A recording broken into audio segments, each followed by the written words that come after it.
اور جسے اللہ گمراہ رہنے دے اسے کوئی ہدایت کرنے والا نہیں۔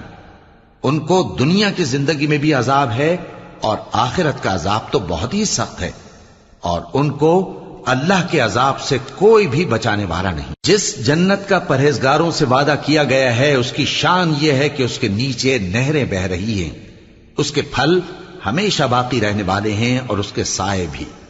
یہ ان لوگوں کا انجام ہے جو متقی ہیں، اور کافروں کا انجام دوزخ ہے۔ اور جن لوگوں کو ہم نے کتاب دی ہے وہ اس کتاب سے جو تم پر نازل ہوئی ہے خوش ہوتی ہیں، اور بعض فرقے اس کی بعض باتیں نہیں بھی مانتے۔